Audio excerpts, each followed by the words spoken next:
Welcome everybody to another episode of the Black Wealth Renaissance Podcast. Your boy David Bella, 1/4 of the Black Wealth Renaissance, checking in with my co-hosts. Fellas, how y'all feeling? What up, what up, what up? It's your boy Jalen here, checking in another quarter of the Black Wealth Renaissance. It's a lovely Saturday. We had it early today. Can't wait to get this show started. What's up, the rest of my brothers? What's going on, everybody? It's your boy Kelly here, checking in. Excited for this podcast. Got a great guest that I feel like it's been a long time coming for us to do this podcast. And how you doing over there, Jared? Man, I'm good, my brother. I can't complain. Up early and feeling good, man. But yeah, now this is a long-running podcast. We've been needing to get this one in, bro. I'm very excited to talk to this guest today. Hey, Jared, I can finally see you too, man. You look good, man. Hey, man, I don't look like an unlocked character no more. They done got me some lights, y'all. It's lit. Hey, we coming up in this world. We coming up BWR. But once again, y'all, like my brothers have mentioned, we got another great podcast coming for y'all. Today we have a real estate developer out of Houston. He doing a lot of dope work out there, working on some fire projects. He actually out in Denver right now doing some architectural reconnaissance. I ain't never heard of no shit like that. That's how you know he be doing this shit for real. Tyron McDaniel. Tyron, how you doing, bro? Hey, I'm coolin', man. What's up, fellas? What's up, BWR? Y'all tell me something good, man.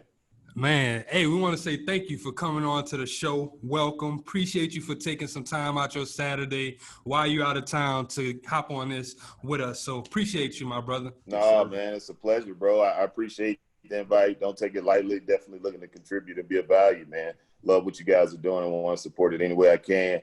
Hey, I need a hoodie, though. Know what I mean?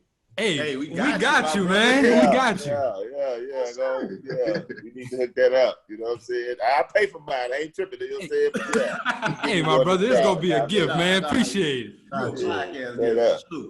So, Tyrone, we want to hop right into it, bro. For everybody that's not familiar with you, can you give them a brief background on you and like how you got started in the real estate game? Yeah, man. So, I'm an old head, you know what I mean? So I've been around for a little while, but, so I originally got started in real estate because a buddy of mine who I'm kicking it with, who's with me on this trip here in Denver, he worked at what they call an account executive for a mortgage company. And he had the idea that, hey, let's go set up a mortgage company. I didn't know what a mortgage company was. This is in basically 1999 and 2000. So I'm 40. I just turned 47 on the 16th. So this was way back then. So long story short, he and I started a mortgage company, grew from a mortgage company to became mortgage brokers, started lending nationally. Same time I got married, my wife was an agent. So we combined the mortgages with the real estate agency part.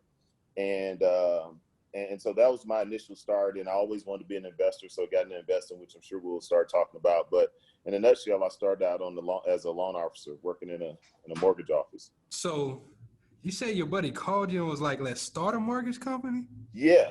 Okay. I ain't never heard of no shit like that. So whenever you say, okay, let's start a mortgage company, can we kind of like break that down? Were y'all the people getting the investors to get the money? Were y'all going to the bank? How does that work? Yeah, no. It wasn't on that higher level. No, it was just on mortgage brokerage side. So just where we provide residential financing for people. Back then, the niche. So back then, the lending environment was a little bit different. And back then, there were people that were making really good money as mortgage brokers doing loans. You still have mortgage brokers now, but you could make way more money back then than you can now. They limit the fee structures and things of that nature. So he had, as a sales rep in that industry, he saw the kind of money people were making. He's like, man, we could make some money providing loans to people. And so he got me a job basically as a secretary. This is when they still had fax machines, bro. So, I was doing faxes and answering the calls in a mortgage office. And and that was so I could learn a little bit. Mm-hmm. And then he and I went and got an office, set up a company called the Mortgage Outlet. And we started doing loans for people in the hood who really couldn't refinance. So how long did you stay doing that? Was it for up until 2008 around the bubble, or was it? So my epiphany for why I told him that, yes, I would get into the mortgages is because I had early on as a child, I always had an interest in real estate. You know what I mean? I didn't necessarily understand this or remember this until hindsight being 2020, but the epiphany, I was like, well, I don't know what a mortgage is, but I know I want to own houses. I want to have a rent house. I'd like to build houses someday. So if I can understand financing, I can buy, build, or sell anything I want. So for me, this was how I get in the game. Go and understand. I'm big on studying and analyzing markets. And then you look for inefficiencies in their markets or strategic advantages, or sometimes the advantage you have is you didn't know about it and there's an opportunity there. And then once you get aware of what the opportunity is, you figure out it's much bigger than anything you ever thought of, and you may have an advantage. My advantage, or our advantage, was we was getting it out of the mud. We was coming from nothing. So the fact that we could see where we could make 70, 80, 100, $200,000-$300,000 a year providing loans, like, oh yeah, let's go. So, and so from that, I recognized real estate agency, and I just saw how this could lead me into what my bigger goals were, which is being able to buy houses, rent them, build them, develop, things of that nature. So I saw that it could lead me to a bigger picture. Most def. So I kind of want to go back now. You said Okay. You've been looking at real estate since a kid. Where did that kind of come from? Did you see someone in your family like control real estate, or were you just like, I'm tired of seeing poverty? How did that come about? So I grew up in Fifth Ward in Houston, and we used to stay in these apartments called Market Village. And what happened was some family member gave my mom a lot in a nicer part of, well, that wasn't the hood. It was in the nicer part of Houston. And she went and got plans designed and all this stuff. And this is when we still live in apartments. And, we live in apartments. Oh, mama, we finna get a house. Long story short, I never forget looking at the plans. It was a little 3-bedroom, 1-bath ranch, with brick across the bottom and siding across the top. But long story short, she didn't get it.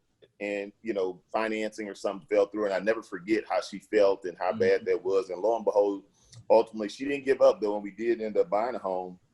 And it was so funny, man. I'll never forget having a conversation when I asked, well, how much does it cost? And our mortgage payment was like $60 a month. And I remember asking her, like, okay, like, how much are we paying for the house?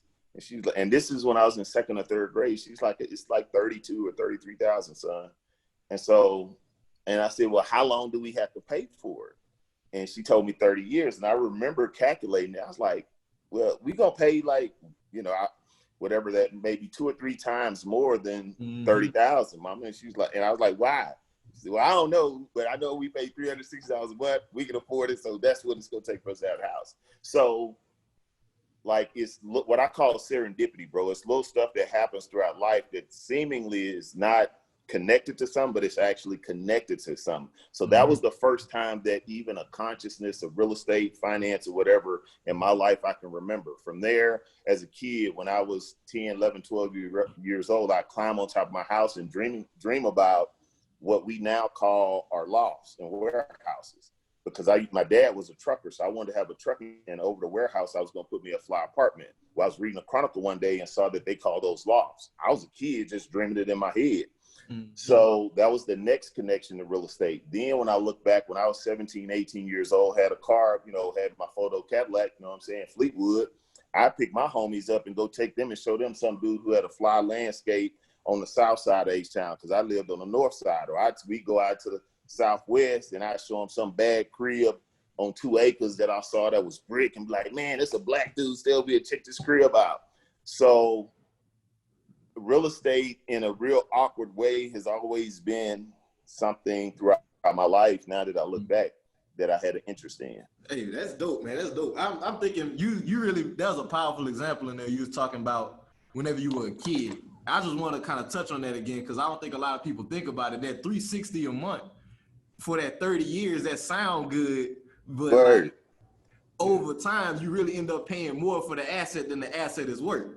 So like, can you speak more to that? Like, what was that thought process like whenever you like finally got into the game, whenever you were like doing all that? So man, so what happens is, is one understanding, to me, I consider, it's like this. Financial tools are like, I equate it to clothes. I'm on a t-shirt right now, but I could have on a jacket. I could have on so many other things based on the situation and the environment. And the thing about what you guys are doing is it's educating people on how to use, it's worth, first of all, educating them on all the different types of financial tools and vehicles.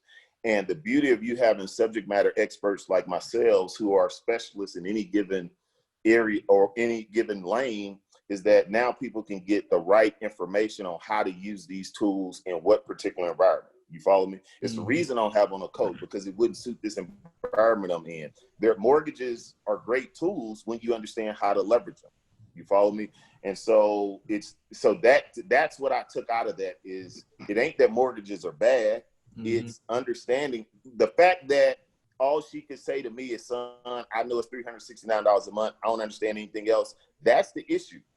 It wasn't, she bought the asset she was buying for $369,000 for $369 a month. That house today in any kind of in the condition that it's in today is probably $160,000-$70,000. So it was a great investment. But it's not understanding why it's a great investment via leveraging that tool, which is the mortgage is the issue. So I just think that what that gave to me is understand how to use these different tools. It's not is it good or people focus on, well, this is bad or this is good. No, it's not. It's about what's exact. Like you have people on different sides of the arguments. Okay, is stock better than real estate? Is this better than that? Or, it's not about which one is good versus this one. It's about which one is exact, which one is most precise for your situation or what you're trying to accomplish. You follow me? Yeah. So that's what that took me to, is understanding, how to be precise with how you apply stuff and knowing why you need to use it. Hey, and I always resonate with that because I always say it's like a tool, like same thing. You can't unscrew a flathead screw with a Phillips screwdriver. It won't work. You have to look at the same thing with all of these financial vehicles that you're using. Same thing with stocks, real estate, Forex, crypto, whatever it is. Like you said, your situation is going to be different. Exactly. So you can't use just any tool. No, exactly. It's I always say start with the end in mind. What are you trying to create? You know what I mean? Based on what you're trying to create is going to dictate, that a lot of times people focus on, well, how do I do this? But you don't even know where we're going. You're trying to figure out a how without figuring out where first. Let's figure out where and why. When you figure out the where and the why, the how is easy. That really helped you a lot with just having those realistic moments with yourself and dreaming about the lofts and everything. You understood where you wanted to get to. That really motivated you to try to get to that point later on in life. You know what, brother? And here's the crazy part. See, I only understand this in hindsight. You follow me? Like when it was like I didn't know what was happening as it was happening. It was like I said, it was unconscious incompetence. I didn't know that I didn't know. You know what I mean? That was just life unfolding. And then over time, that's why it's good to have opportunities like this where you can extract certain things that have transpired in your life or just on a topic and it helps you understand. But yeah, at the time I didn't understand it, but looking back, I was like, oh, okay, this is how that connected to that. Okay. So this stuff actually does make sense. Okay. This is why I'm here. It's helped me. So I never really looked at stuff in terms of how. I just focused on why I wanted to do it.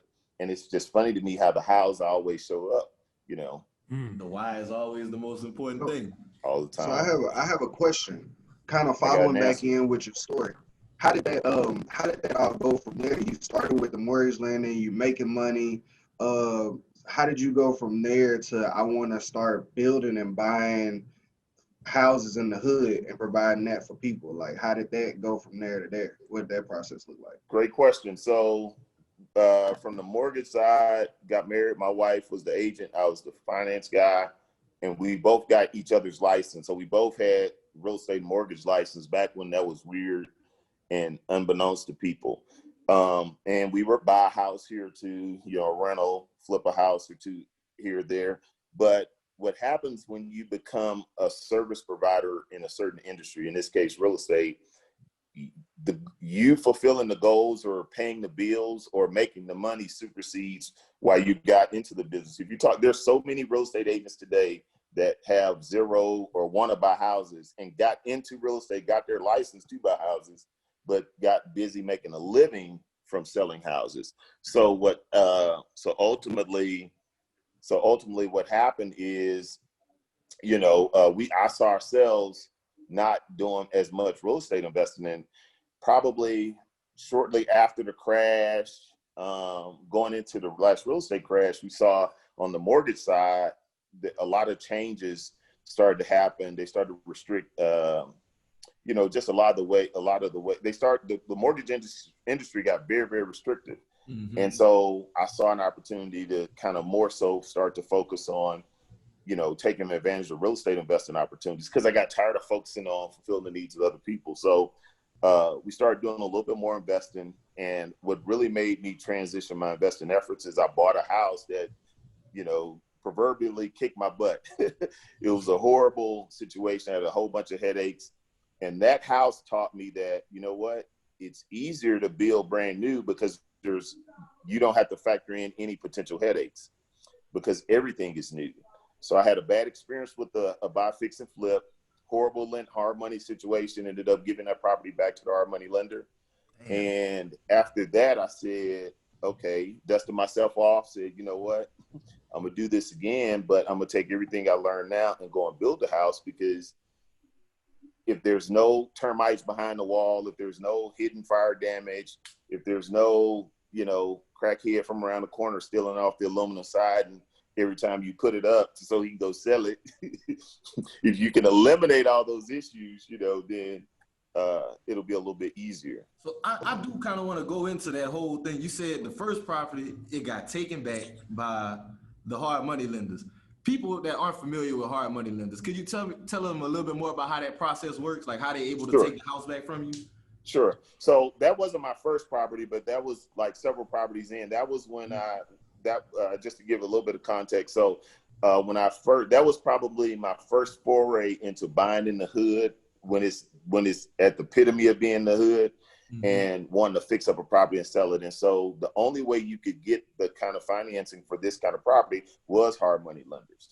And a hard money lender is basically an asset-based lender that's going to look at solely what are you buying, and you have to buy it at a discount. They're going to lend no more than somewhere between 65 to 70% of the value, and they'll give you the money to fix up the property. So in this case, this was a house that I could purchase for, I think that house was maybe about $35,000. I had a budget of about $35,000, and it was supposed to be worth about $105 to $110. The reality of the matter is I bought it, the price was right, but the $35,000 budget should have been $50,000. But being a novice investor, so I screwed all that up. But the hard money lender lent me the money to buy. They lent me the $35,000. They also put the $35,000 in escrow, and I had to come to closing with right at 10%. Mm-hmm. So I had about $7,000 in the deal. And so generally hard money lenders, they're going to charge 2 to 3 what they call points or percents of the loan, and the interest rates are going to be anywhere from 10 to 13.99%. Damn, that's kind of high for real estate. But how long is that value of that loan whenever you're doing hard money? So generally these are 6-month loans. It's a 6-month loan. Yes. So here's the thing. I love that people say, I love when people say it's higher and expensive. My question is, compared to what? Because see, the reality of the matter, you're comparing it to, like, you're comparing apples to oranges. Nobody else will land on this property. So you're comparing it to not having an opportunity to do the deal versus having. The thing, again, going back to understanding financial tools and what's best in a situation, it's not about good or bad, it's about what's exact. In this case, what's exact is the opportunity is only theirs if you have the capital. Mm-hmm. So you either have cash or you have some financial mechanism. The average coming from where I come from, no bank was going to give me a line of credit for it. I didn't have the cash. You follow me? So now the fact that I didn't get the optimum result had nothing to do with the tool working. You know what I mean? Because I still could have paid that lender, 10, 11, 12%. And when you're flipping a house, you're going to earn somewhere between 12 to 20%, depending on what kind of market you're in net. So that's factoring in paying in a hard money lender. If you go private or you have some other variables, you're going to earn a little bit more. But the thing I tell people, it's not necessarily cost. It's about access to capital. And that's a good point that you said, the access to capital, because I know that's something that a lot of investors, whenever they're trying to get going, they might have the credit or they might have the drive or whatever, they don't have the access to the capital. So if we have some new investors out there or some people who feel like, hey, I'm ready to make that next step, what's some places where they can get access to capital, or how do you find hard money lenders if you're not available to go the traditional route? So so the thing with hard money lenders, I mean, obviously, I Google for local hard money lenders, and I would Google, or I go on Facebook, I go on Instagram, Twitter, whatever social you are, and I would look for lenders in my city, but I'd also network with real estate agents that represent investors, because they're going to have a hard money lender that they work with for their new investors. And I'll also reach out to investors that are local in my area that are wholesalers, because they're going to have hard money lenders that they know, when this person is qualified with this lender, I know that you're going to execute. And so those are my ways I tell people, how you can source. And I always tell people, like, I like local. What we're doing now is cool. We hop on a Zoom, we can talk, it's virtual, but I need to get face-to-face with you. And the reason being is, when it comes to real estate's a local business. When you start dealing with people, there's some nuances to, I'm in Denver right now. If you've never been in Denver, it's hard for you to imagine how it's not a lot of bad areas inside the city. In Houston, we can be right here and it's jumping, and I can take you 2 blocks down and it's jumping on the opposite end of the spectrum. You follow me? So if you're trying to understand Houston, but you live in Denver and you've never been, like, you can't understand certain nuances of the market. So always get a lender that's local, so they understand where it is, whatever it is you're trying to do, and the nuances to your deal is something I always tell people. And the third thing I tell people about working with hard money lenders is, don't work with a lender that won't educate you on what it is you're doing. Like, I've talked to so many people, I start asking questions about their loan. They're like, well, I don't know. Well, I don't remember. Like, wait a minute. You don't, like this, you're supposed to work with somebody that explains this to you. This is how you prevent from getting foreclosed on. So, one other thing I'd like to say about hard money lenders, going back to the cost of them and a perspective I give brand new investors, is this. Most investors, especially if you have a little bit of money, so I talk to investors who may have, chunks of cash, and they say, well, I don't need a lender, I can do it cash. I said, well, let me give you a different perspective. One of my lenders in Houston has done over 4,000 loans in Houston, hard money. I say, now imagine you go to him. Do you think he knows how to underwrite a deal that's better than you? Yes. I say, number 2, you've never done this before. So regardless of what you learn on the podcast, or regardless of what you learn from your mentors or whatever the case may be, none of them are invested in the deal. This guy's going to give you the money to buy it and fix it. He's done over 4,000 deals. He's a quasi partner for you, because think about it. If he approves this deal that you have, that means it's a deal that can make money, because he's not going to lend you the money. He's not going to give you his money to lose. So he's a partner. Now, yeah, he's paying you to be his partner, but if you're a brand new investor and you want, to me, I tell people, don't try and convince yourself of a deal. Get a consensus. So you got the person who's selling you the deal that says it's a good deal. Then you got your own knowledge that says it's a good deal. But then you got your hard money lender who's evaluated everybody's perspective and independently is saying whether or not it's a good deal. So now you got the consensus of people that all say that this is a good deal, which now you as the novice, the beauty is, see, real estate's a team sport. So when you properly understand having this consensus of people that all agree, everyone on your team, Martin, I'm doing a podcast, everyone on your team understands, sees this is all a great deal. So now you can move forward with confidence. You don't have to second guess the deal. And that's I do Well, have. I actually had a question earlier from what you had said. You had said about, like, getting into that first deal, like we said, with hard money lender, and then kind of hitting your head and having to, like, lose the deal. And I was going to ask you, how did you, like, learn from that, or how did you keep progressing from that? But I think I see you source the information. Like, you got other people's expertise and was like, hey, you understand this better than me, so help me as I'm doing this deal. Right. Like, so there's several things I learned. One, I learned to better inspect the property. You know what I mean? Like this house had fire damage, and I didn't even know it until we did some until we took off the roof. So that was one of my lessons. You know, we had there was an entire wall that had gotten eaten out by termites. Well, I didn't know that because I didn't know what signs to look for. So I screwed up on the inspection side. I screwed up on the trade that I picked. You know, one of the things I talk about now is understanding when I coach or mentor people that are building or doing things of this nature. Excuse me.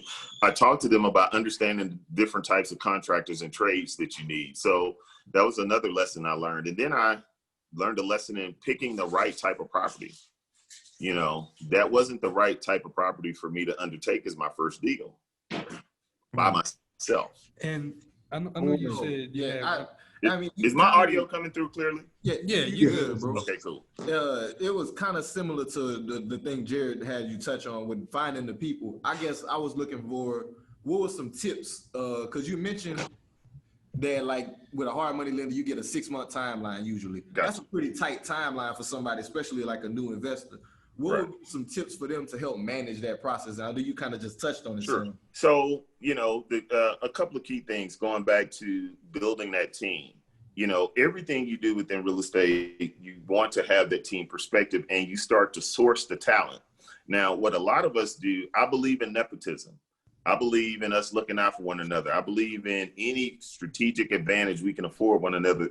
We want to do that. But I also believe in us getting to the end result. So what you got to do is build a team of people. Like you got to build a team of people that are going to allow and help and ensure in many cases that you get to the end result. So if we're buying a house to fix it and flip it, you know, to me, it's I tell people having a great agents don't cost you money. Great agents make you money. You know what I mean? And if you work with agents that don't make you money, that's because you picked the agent based on, okay, that's your aunt or that's your homeboy that got a license. You didn't pick the agent that's going to bring you deals that you weren't going to get, you know what I mean, unless y'all had that relationship. You didn't pick the lender that's the best construction lender in the city. You picked your homeboy or your friend or, you know, some other affinity relationship that you may have. You pick that person who says, I can do construction loans. It's a difference between working with the guy who's a 10 on construction loans versus somebody who does construction loans. Mm-hmm. And so you want to build a team of 10s in their respective fields so that now your hard money lender, in the case of your hard money lender, like, so if you build some 10s, if you look for people that are the best of the best, now you don't have to figure out all these little strategies. Okay, well, what's the best way to find a hard money lender? What's the best way to find this person? No. This is another thing I say to people: find people that are good at what they do, that are passionate about what they do, and pay them. Like that's the cheat code. Work with the best of the best, and pay them. And pay them. Like real talk. Like everything we want, we pay for, bro. And that's like literally facts. You got to pay people what they value, that what they work. Like, bruh, like we don't like you don't like you like we went out and had like one of the best rated steaks here in the city. We didn't sit down and say, okay, great, let's expect for the steak to come to us and us not. No, we had to go to the place. They didn't send a car to get us. We had to go there and pay. You know what I mean? Because we wanted the best tasting steak in Denver. You understand what I'm saying? So you're trying to see the challenge. This is what I tell people in investing. It's beautiful to have YouTube and free game. Mm-hmm. But you can't build a sustainable business off free game and YouTube University. Talk to him, my brother. You know what I'm saying? Like, I mean, like, you know what I'm saying? Like, no, it just don't work. Like, think about it. You want to be an investor, but you won't invest nothing. You want to invest in you. Like, see, here's the thing. It's not about knowledge. See, we never lack for the information, right? Okay, how do you wholesale houses? Go find a house worth $100,000. Somebody will sell you for $50,000. Okay, doesn't matter how. Just go find one. Then call people like us and say, "Hey, I got a house for $50,000. It's worth $100,000. It need $20,000. I want $8,000. Give me $8,000 and you can have it. I'll wholesale it to you." Right? Okay, that's wholesaling. Everybody know that, right? Now, you want to know why somebody won't hear that and just go do it? Because they didn't pay $1,000 in a course to learn what I just said in 30 seconds. So then it cost them nothing to learn it. So because it didn't cost you anything to learn it, you associate no value to it. So because there's no value, you don't do nothing with it. It's not that we don't know. We go to events and seminars and stuff like that. It's not that you don't know the information. You know it. You just haven't made the decision to do anything with it. And so most times we don't make decisions to do anything until something actually costs us something. So again, free game, YouTube, all that's cool. But at some point, you're going to have to invest in yourself in order to get the greatest return on your potential. Invest in yourself. That's a message. That's a whole bar right there. We kind of spoke on building a team. And I know we talked about the hard money lenders, but I kind of want to go into the general contractors. I feel like that's a huge part of flipping houses. And I've seen some people, especially on Twitter, talking about how they've had trouble with general contractors. Is there a way to make sure you hired the best one, or to make sure you got a good one? Man, so, that could be a whole podcast in and of itself, because to me, I think there are some fundamental issues that both sides of the table don't understand, okay? And let's approach it from this. So I can give you some information, right?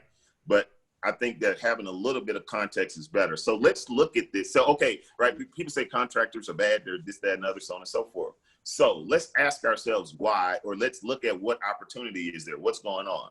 Now, as a person who has contractors that work for me, I've been, and so on and so forth. Here's the first issue. Most investors think that because they don't want some contractor to run off with the money, they say, okay, we expect you to go and put your money in it. You start and get the work done first, and then we'll start to reimburse you. Okay. The problem with that is most contractors are barely good at what they do. And they're only in business because they don't want to work for someone. So they're a good carpenter. They're not a good money manager. So a lot of people, because of how they structure, or because they don't really understand like the nature of contractors, to me, I think there's a fundamental flaw issue. The easiest way to find good contractors, to me, what I tell people is this: number one, find a contractor or two and pay them for an estimate. Like, it's good to get all the free guys, but to me, what I like is, like, if I have a trade that's just what I call a moderate trade that prices something, and then I have a higher end trade that's paid me, that I have a paid estimate, what that gives me, in my opinion, is, like, most contractors that don't value their time are just going to go out and look at anything and chase projects. That's not the guy that you want. That's why you got issues. The guy that you want values his time. So he's not driving all around because, see, he's so busy right now, he doesn't have to drive over town to talk to some investor that he hope might buy a house and he get a deal 30 days from now. So fundamentally, the guy that's going to come and give you a free estimate and quote is probably not the guy I want managing my $40,000, $50,000 rehab. Number one, that's why I'm willing to pay a guy for $200-$300 to get the proper. Now, when I pay for an estimate, I got a good base point. So now I know, and when I pay for an estimate, I'm gonna get a labor and materials quote. I don't want nothing turnkey. In other words, okay, to paint this house is $3,000. Wrong. I want to know $2,000 worth of labor, $1,000 worth of paint. Okay, to put siding on here is $6,000. Wrong. I want to know $3,100 in labor, $2,900 in materials.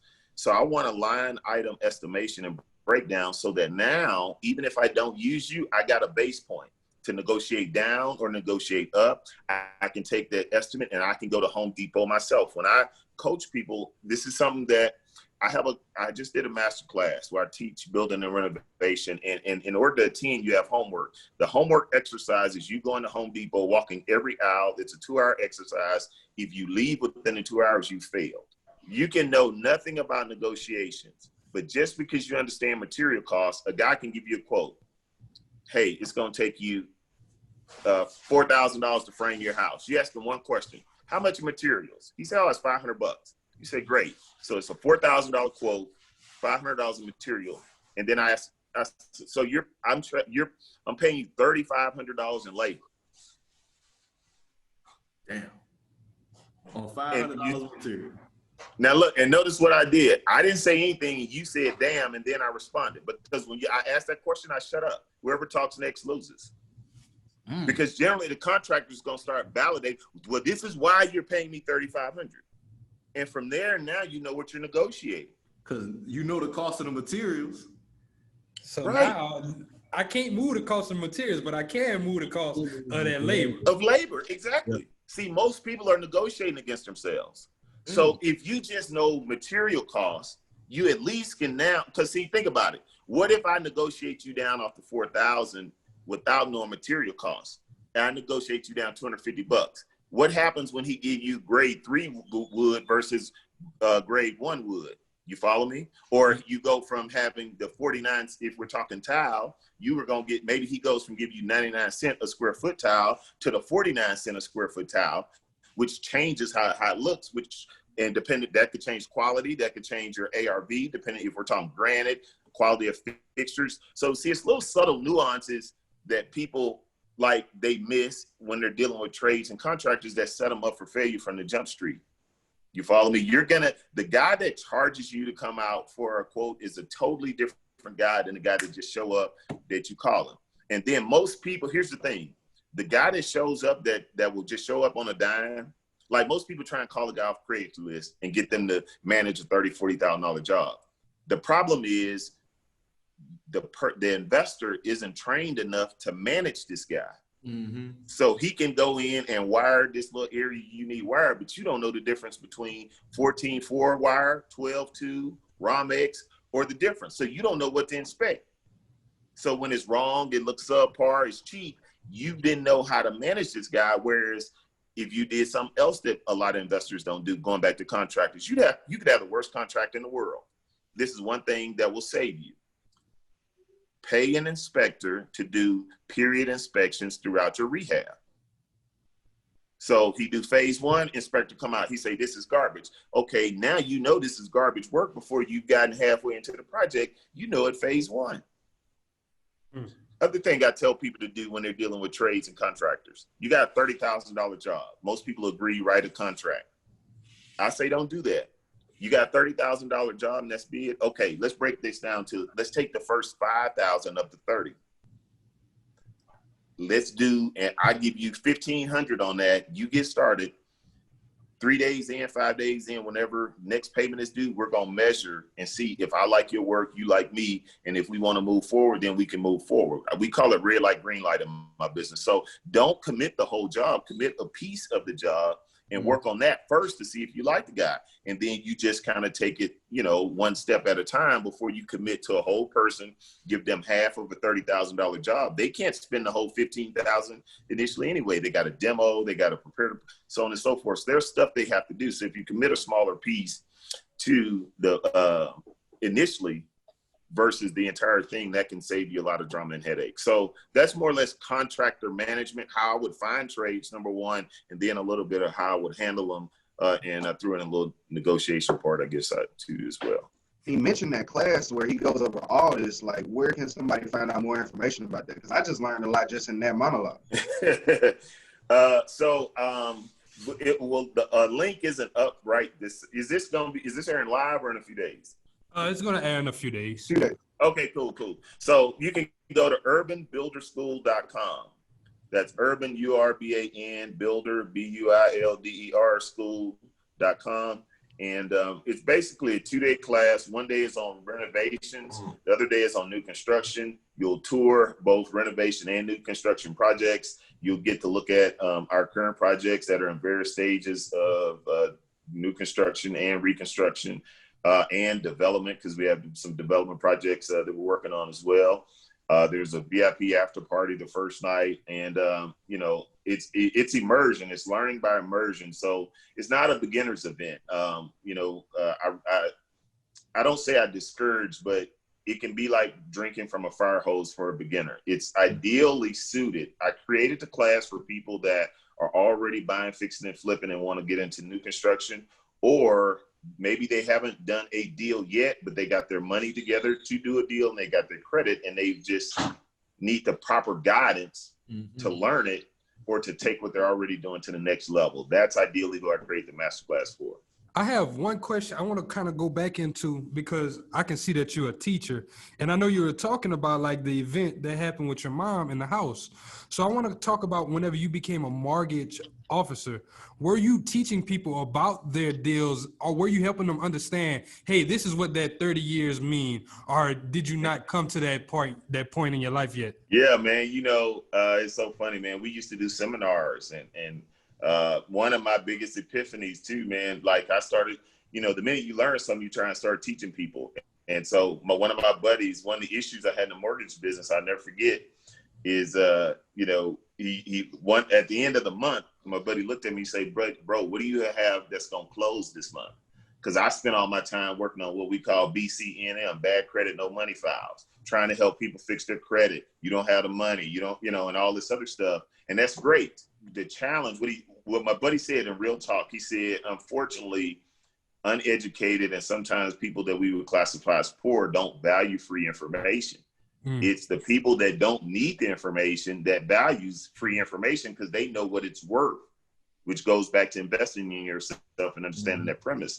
And so I had to understand that I got to create a big enough platform of success so that I can then have the excess time, freedom, and resources to spend time doing credit repair, seminars, and investing more time with people. So yes, I definitely did start helping people kind of understand the tools. And that was one of our practices. And to me, I just felt like we had a vision for what we were doing in real estate. And I felt like we could use this as our tool to fulfill our goals and dreams. And now what I see is our purpose. So I understand I didn't get into real estate by happenstance. This was, it's part of what my purpose is to do here on earth. And so I was unconsciously competent of that for a lot of years of my life. And so, yeah, I just wanted to help other people learn it. So we started to share and, just help empower more people with the industry, help them make savvy decisions in terms of where they purchase and things of that nature. I got one more question about the loans. I know we've touched on it. I just want to know, is there a 15 versus 30? Like is I'm not saying there's one better. Is there one preferred if I'm doing it for a real estate investment? So generally, I would say it depends on your exact situation, what you're looking to accomplish. If you're looking to maximize your cash flow, then you're going to go with a 30-year. If you're looking to have an accelerated debt pay down, then you would go with a 15-year or take a 30 and pay it like a 15-year. You know what I mean? So it's really about use loans. What I would say to every person is just use loans and work with financial professionals that understand what you're trying to do. If you work with guys who are loan officers that only work with people who just are using mortgages for primary residence, they can help you get an investment property loan, but they're not the ideal guy. You want to work with the guy that works with a lot of investors. Like, I don't work with people that don't do what I do. So I wouldn't have a realtor that works for me that doesn't already buy, fix, and flip and do deals herself. I wouldn't work with a loan officer that wasn't an investor himself. I wouldn't work with a tax professional that doesn't own real estate themselves. They're understanding your business at an intimate level and seeing it the way you do is so critically important to your success. And so going back to real estate being a team sport, it's important for you to have the proper people on your team. I'm so happy you touched on earlier that portion about people. I compared almost like the airplane example. Like when you starting this money stuff or you building wealth, you need to put the mask on yourself before you turn around and start trying to put it on other people. If right. You don't have no money, you can't help nobody. Right. You can't be working and help people. You gotta have something to help them with. You can only. You got to be able to. You need some excess to give out of.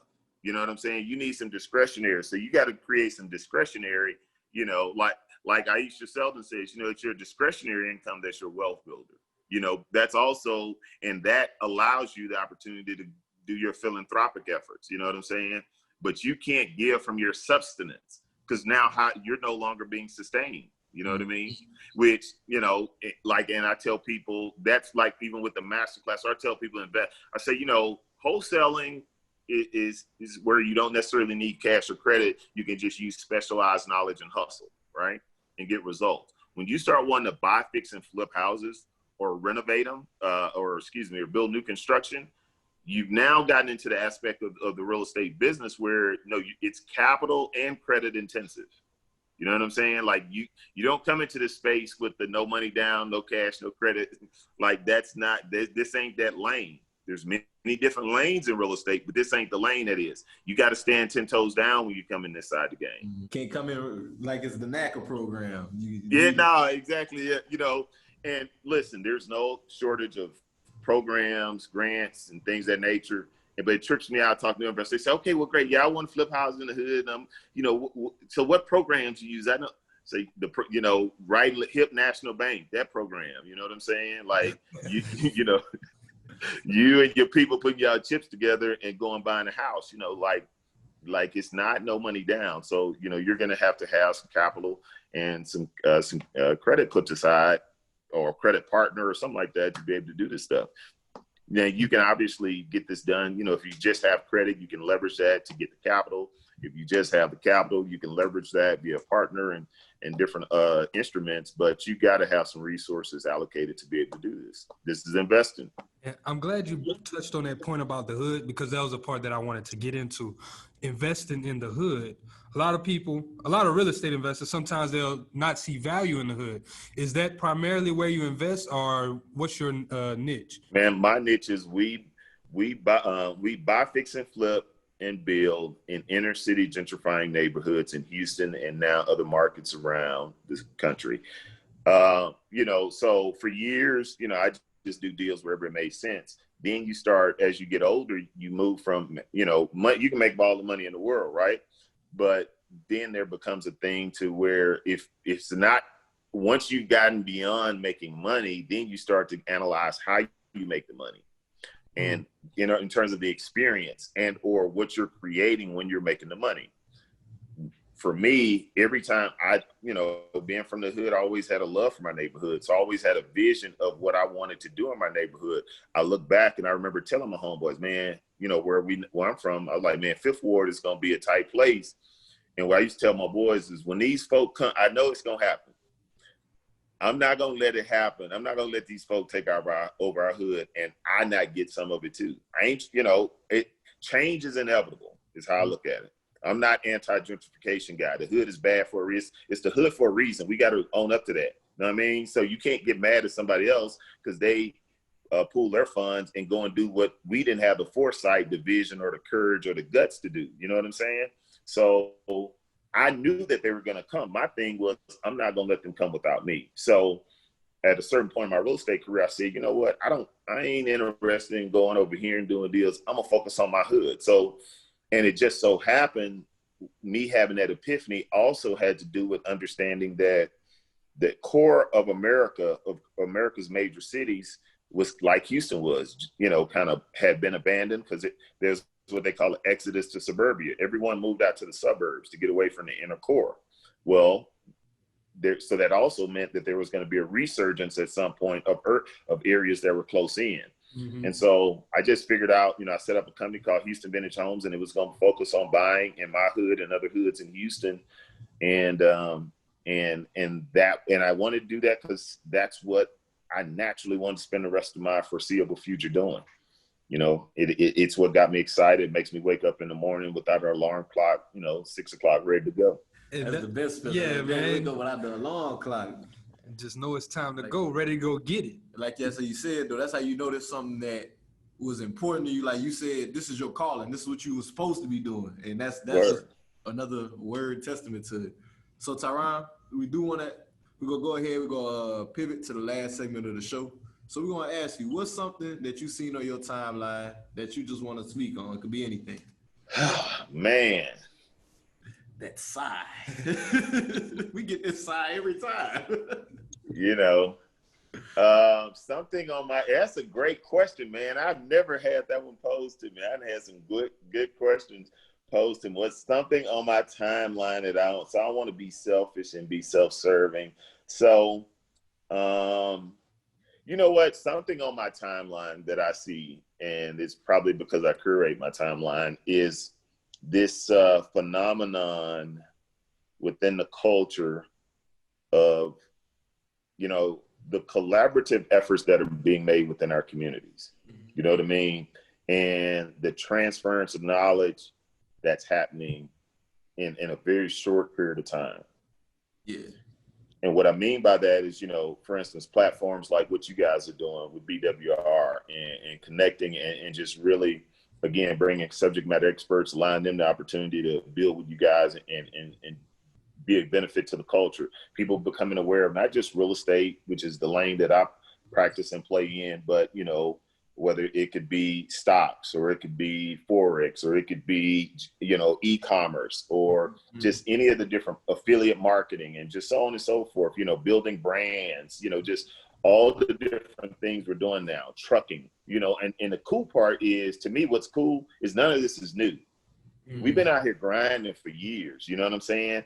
It's like Mr. George Frazier said. He said we've just been disjointed, and now we've gone from being disjointed to now collaborating and connecting. And so that's what has me excited, and that's something that's on my timeline. I'm seeing it every day. We're living it, and it just warms my heart, bro. Hey man, I love to hear from people like you guys too, like the older heads who've been doing this before the time, like, because there's a lot of new investors who's telling people, but I love hearing it from people like you and Aisha Sheldon. Yeah, like y'all been doing it way before this internet shit was hot. So you really like, hey, I really have all of this knowledge. I have like 20 years of this knowledge of what I've been doing. So it's cool and it's really dope to see y'all getting in on this too. And like, yeah, what y'all doing, this is the way. What I love is, like I said, the collaboration and people are sharing and we're all seeing one another grow.